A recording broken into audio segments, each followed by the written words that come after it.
السلام علیکم ورحمۃ اللہ وبرکاتہ۔ امید ہے کہ خیریت و عافیت سے ہوں گے۔ ہماری دعا ہے کہ اللہ تبارک و تعالیٰ سب کو سلامت رکھے۔ عزیز بچوں، میں نے آپ کو اس سے پہلے درخشاں حصہ دوم کا پہلا چیپٹر حمد خدا عز و جل کا خلاصہ کیا، جس کا مصنف شبنم کمالی تھا، اور اس کے متعلق اہم جو باتیں تھیں ہم نے آپ کو بتایا۔ مجھے امید ہے کہ آپ کو پہلا سبق حمد خدا عز و جل کے متعلق بہت سارے سوال و جواب آپ کو یاد ہو گیا ہوگا۔ آج کا کلاس آپ کے لیے درخشاں حصہ دوم کا دوسرا چیپٹر، جسے ہم اور آپ بھابی جان کے نام سے جانتے ہیں۔ یاد رہے کہ یہ بھابی جان جو ہے ایک افسانہ ہے، اور جس کا مصنف سہیل عظیم آبادی ہے۔ آئیے درخشاں حصہ دوم کا دوسرا سبق یعنی افسانہ بھابی جان کے متعلق سبق کو پڑھیں، جس سے ہم اپنے سوالات کا جوابات حل کر سکیں، اور انشاءاللہ ہماری کوشش ہوگی کہ ہم آپ کو اس انداز سے پڑھاؤں کہ آپ پڑھنے کے ساتھ ساتھ بہت سارے سوال و جوابات کو سمجھ جائیں گے انشاءاللہ۔ میں بہت آسان لفظوں میں آپ کو سمجھانے کی کوشش کروں گا تاکہ آپ آسان لفظوں میں سمجھ سکیں۔ آئیے کلاس کی طرف۔ تو درخشاں حصہ دوم کا دوسرا سبق جو ہے بھابی جان۔ یہ بھابی جان چیپٹر جو ہے اس کا تعلق افسانہ سے ہے، یعنی بھابی جان ایک افسانہ ہے۔ کہ درخشاں حصہ دوم کو جو ہے دو حصوں میں تقسیم کی گئی ہے، حصہ نثر اور حصہ شاعری۔ حصہ نثر کا مطلب یہ ہوتا ہے افسانہ، قصہ کہانی کے انداز میں لکھے گئے مضمون کو کیا بولتے ہیں، نثر بولتے ہیں۔ اور ہم پہلے یاد کریں کہ بھابی جان جو ہے ایک افسانہ ہے۔ بھابی جان کیا ہے؟ ایک افسانہ ہے۔ آپ لوگ بھی یاد کرتے جائیں، میرے ساتھ ساتھ من میں بولتے جائیں تاکہ آپ کو یاد ہوتا جائے۔ آف لائن کلاس والے جو آن لائن کلاس کر رہے ہیں وہ ہمارے ساتھ ساتھ اپنی زبان کو استعمال کریں تاکہ آپ کو بھی یاد ہوتا چلا جائے۔ آف لائن کلاس کے بچے یاد رہے کہ بھابی جان جو ہے ایک افسانہ ہے۔ بھابی جان ایک افسانہ ہے۔ بھابی جان کیا ہے؟ ایک افسانہ ہے۔ آپ سے پوچھا جائے گا آپ کے نصاب میں شامل بھابی جان کا تعلق کس نثر سے ہے، تو جواب ہوگا افسانہ۔ جواب کیا ہوگا؟ افسانہ۔ یاد رہے کہ بھابی جان کا مصنف یعنی لیکھک جو ہے سہیل عظیم آبادی ہے۔ کون ہے؟ سہیل عظیم آبادی ہے۔ کون ہے؟ سہیل عظیم آبادی ہے۔ یاد رہے کہ افسانہ بھابی جان کا مصنف سہیل عظیم آبادی ہے۔ اس بات کا خلاصہ ہو جائے تو زیادہ بہتر ہے، جو ہم صحیح طریقے سے سمجھ سکیں۔ یاد رہے کہ سہیل عظیم آبادی جو ایک افسانہ لکھا ہے، افسانہ کہتے کس کو ہے؟ افسانہ کہتے کس کو ہے؟ تو خلاصہ یوں یاد کریں کہ افسانہ ایک مختصر کہانی کو کہتے ہیں۔ افسانہ ایک مختصر یعنی چھوٹا سا کہانی کو کہتے ہیں۔ افسانہ ایک چھوٹا سا کہانی کو کہتے ہیں جس میں زندگی کے کسی ایک واقعہ یا احساس خیال کو سادہ اور مؤثر انداز میں بیان کیا جائے، اسی کو افسانہ کہتے ہیں۔ یعنی مثال کے طور پہ ہم نے کسی انسان کے حیات زندگی کے بارے میں ایک مضمون لکھا جسے ہم افسانہ کہیں گے، تو اگر آپ شارٹ میں یاد کرنا چاہیں تو آپ کہہ سکتے ہیں افسانہ ایسی نثری کہانی کو کہتے ہیں جو ایک ہی نشست میں پڑھی جائے۔ نشست سے مراد ایک ہی بیٹھک میں، ایک ہی مرتبہ میں پوری کہانی کو پڑھ سکے۔ یاد رہے کہ ایک ہی نشست میں پڑھی جانے والی کہانی کو افسانہ کہتے ہیں۔ کلیئر؟ سمجھ میں آ گیا؟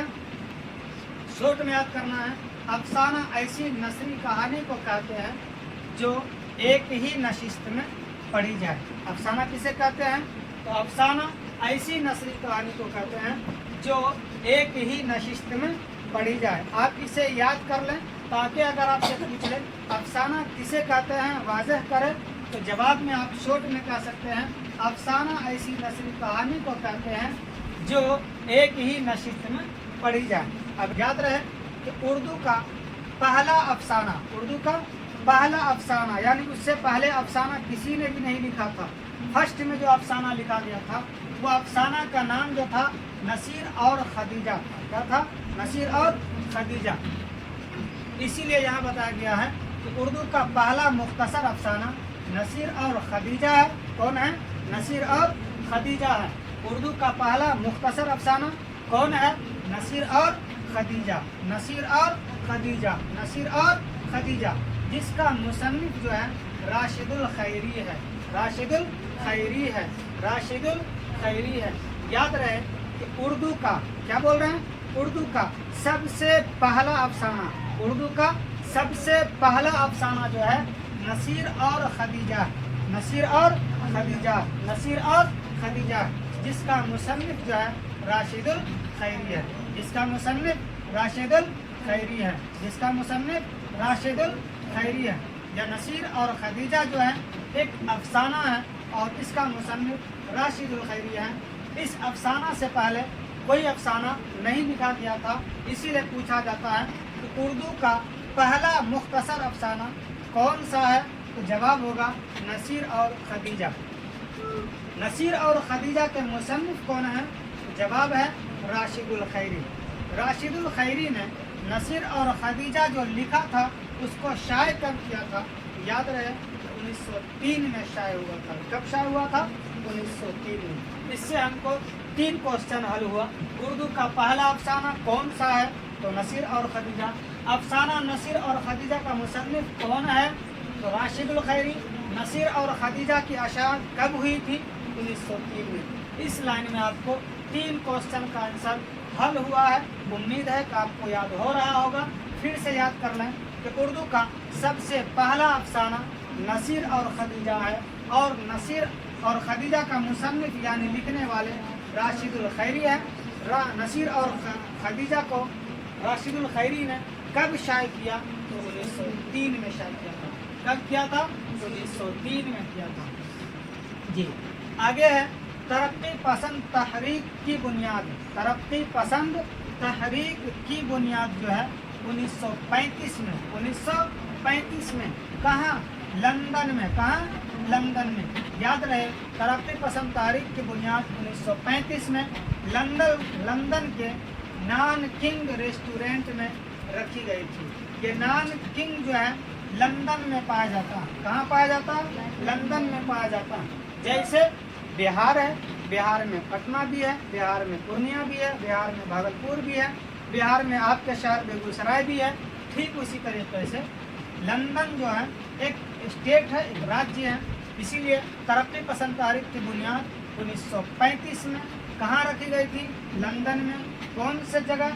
नॉन किंग जो एक जगह थी, रेस्टोरेंट, नॉन किंग रेस्टोरेंट में रखी गई थी। क्लियर? याद रहे कि तरक्की पसंद तहरीक की बुनियाद कब रखी गई थी? 1935 में रखी गई थी। कहाँ रखी गई थी? लंदन में रखी गई थी। लंदन में किस जगह रखी गई थी? नॉन किंग रेस्टोरेंट में। किस जगह रखी गई थी? नॉन किंग रेस्टोरेंट में। क्लियर? तरक्की पसंद तहरीक की बुनियाद कब रखी गई थी? 1935 में। कहाँ रखी गई थी? लंदन में। किस जगह रखी गई थी? नॉन किंग रेस्टोरेंट में। क्लियर? और उसकी पहली कुल हिंद कॉन्फ्रेंस यानी तरक्की पसंद तहरीक की जो है पहली कुल हिंद कॉन्फ्रेंस रखा गया था 1936 में। कब रखा गया था? 1936 में। और जिसकी सदारत मुंशी प्रेमचंद कर रहे थे। जिसकी सदारत मुंशी प्रेमचंद कर रहे थे। खुलासा ये हुआ कि तरक्की पसंद तहरीक की बुनियाद 1935 में हुई थी। कहाँ हुई थी? लंदन में। जगह नॉन किंग रेस्टोरेंट में। ठीक। और उसकी पहली कुल हिंद कॉन्फ्रेंस 1936 में हुई थी, जिसकी सदारत मुंशी प्रेमचंद कर रहे थे। कौन कर रहे थे? मुंशी प्रेमचंद कर रहे थे। कौन कर रहे थे? मुंशी प्रेमचंद कर रहे थे।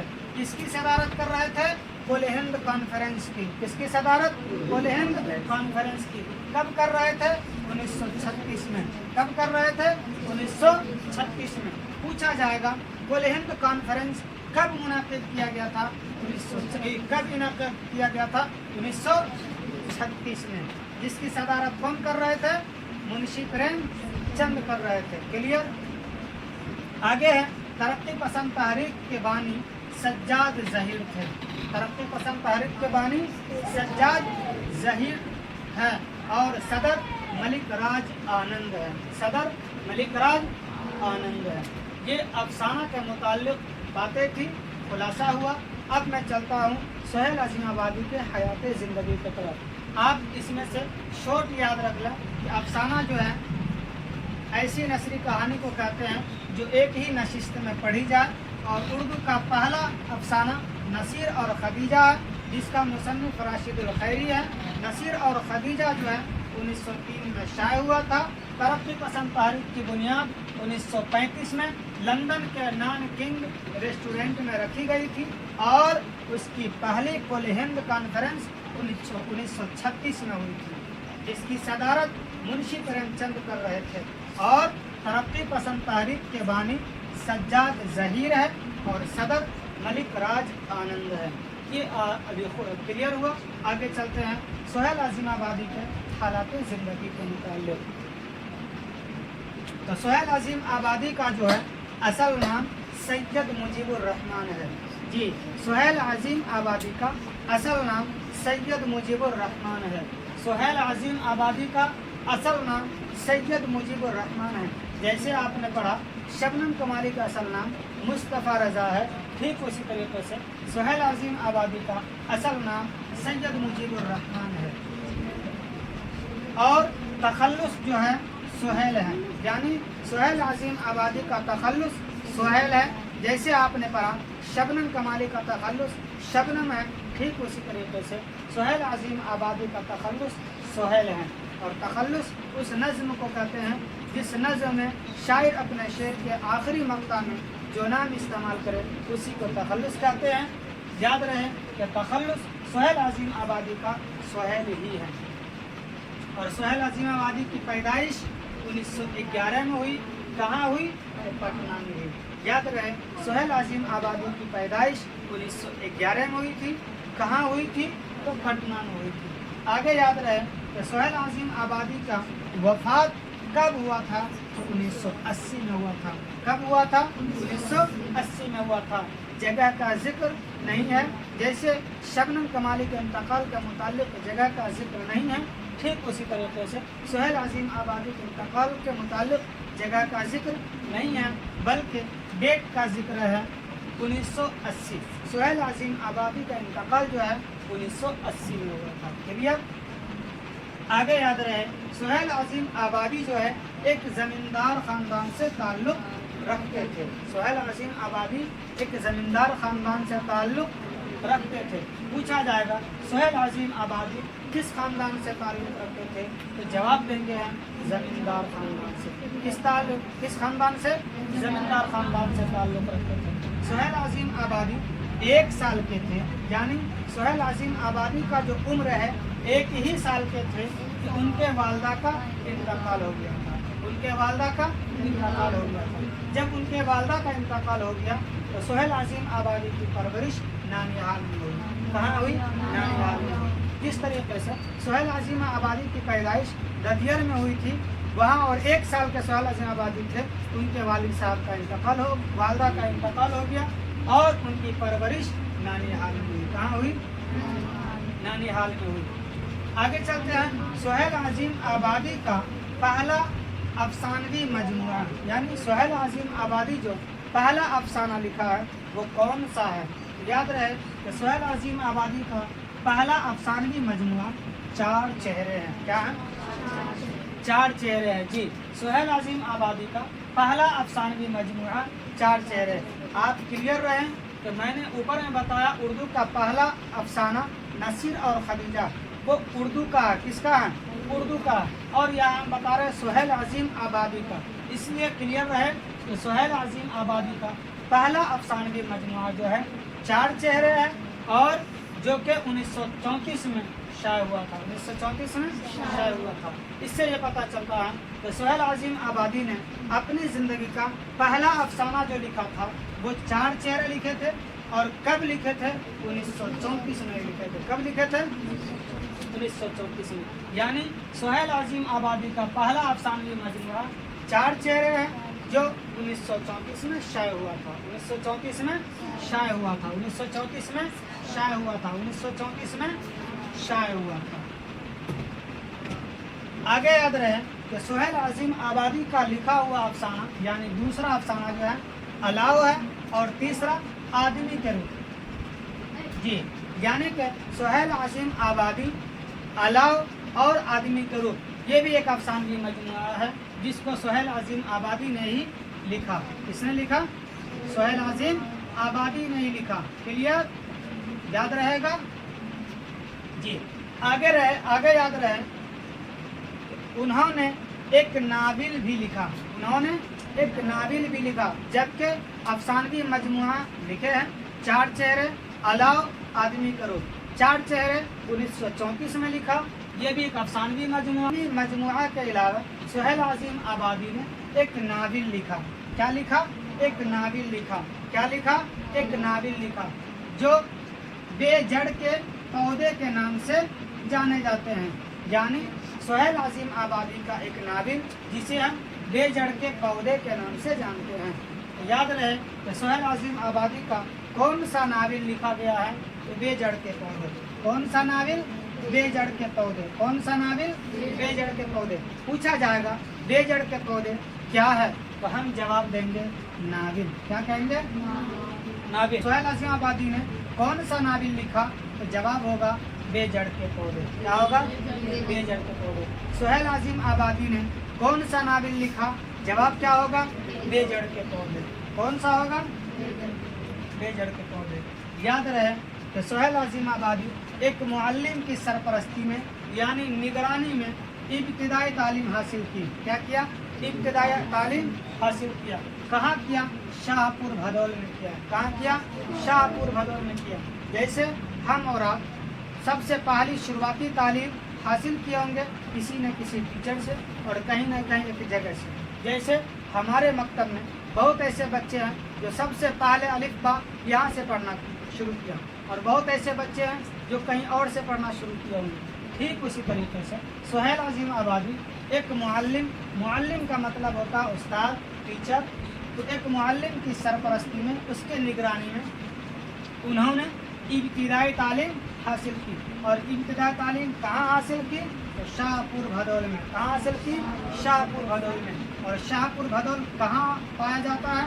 पटना में पाया जाता है। कहाँ पाया जाता है? पटना में पाया जाता है, जहाँ सुहेल अजीम आबादी का आबाई वतन था, यानी बाप दादा का घर था। बाप दादा का घर था, वहीं उन्होंने इब्तिदाई तालीम हासिल की थी, शुरू की तालीम हासिल किया था। क्लियर? किसके सरपरस्ती में रह करके? एक मुअल्लिम के सरपरस्ती में रह करके। कहाँ तालीम हासिल किया था शुरुआती? शाहपुर भदौल, पटना में। क्लियर? आगे चलकर इफ्तादे तबा का मतलब होता है गुर्बत की वजह से। इफ्तादे तबा की वजह से आला तालीम हासिल नहीं कर सके। आला का मतलब बहुत ही ऊंचे दर्जे की क्लास मुकम्मल नहीं कर सके, जबकि वो मुजफ्फरपुर, हैदराबाद और कलकत्ता जैसे इल्मी मराकिज़ में रहे, यानी वहाँ ठहर करके हॉस्टल में रह करके पढ़ाई करने की कोशिश की, लेकिन इफ्तादे तबा की वजह से उसकी पढ़ाई मुकम्मल नहीं हो सकती। क्लियर? अगर पूछा जाए सुहेल अजीम आबादी ने आला तालीम हासिल क्यों नहीं कर सके, तो हम क्या कहेंगे? इफ्तादे तबा। क्या कहेंगे? इफ्तादे तबा। क्या कहेंगे? इफ्तादे तबा। और सुहेल अजीम आबादी आला तालीम हासिल क्यों नहीं कर सके? इफ्तादे तबा की वजह से। किस वजह से? इफ्तादे तबा की वजह से। क्लियर? उसके बाद जो है सुहेल अजीम आबादी ज़िंदगी के आगाज़, यानी ज़िंदगी का शुरुआत जो है किससे किया? शायरी से किया। किससे किया? शायरी से किया। किससे किया? शायरी से किया। यानी कि सुहेल अजीम आबादी जो है आला तालीम हासिल नहीं कर सके, जिस वजह से वो जो अपनी ज़िंदगी का शुरुआत किया था वो शुरुआत शायरी से किया। यानी ज़िंदगी की शुरुआत सुहेल अजीम आबादी ने किससे किया था? शायरी से किया था। किससे किया था? शायरी से किया था।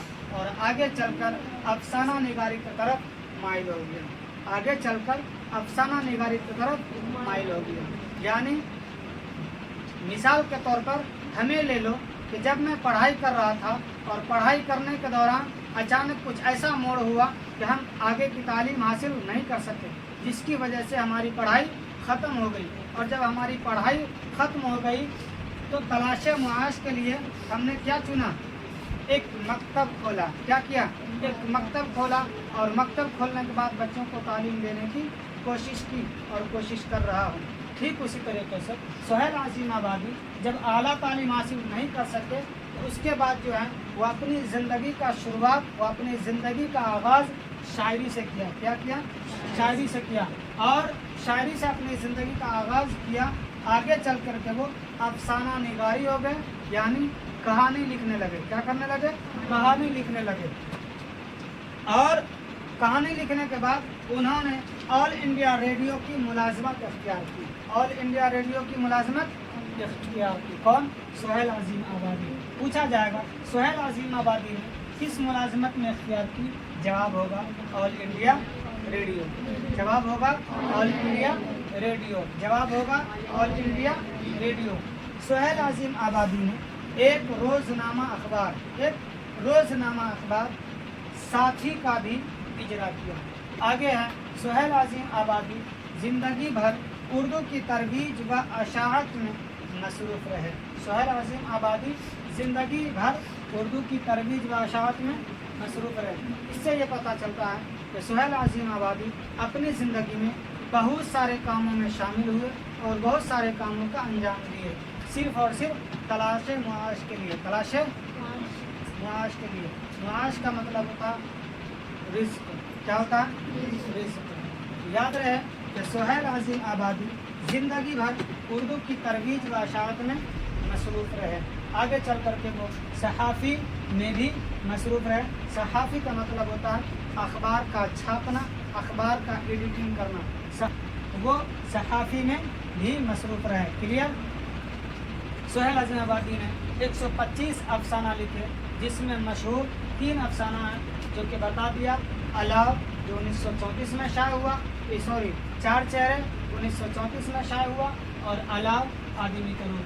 ये 3 अफसानवी मजमुआ है जो सुहेल अज़ीम आबादी का मशहूर अफसानवी मजमुआ है।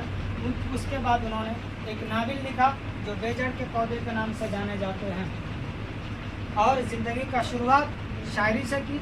आगे चल कर के अफसाना निगारी हो गए, और सुहेल अज़ीम आबादी ने ऑल इंडिया रेडियो की भी मुलाजमत इख्तियार की, और उन्होंने एक रोज़नामा अखबार जिसे हम साथी के नाम से जानते हैं वो भी इजरा किया। ज़िंदगी भर उर्दू की तरवीज व अशाअत में मसरूफ़ रहे। सुहेल अज़ीम आबादी का इंतकाल 1980 में हुआ।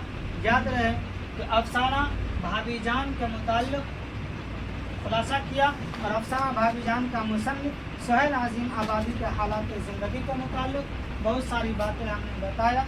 उम्मीद है कि आप लोगों को याद हो गया होगा।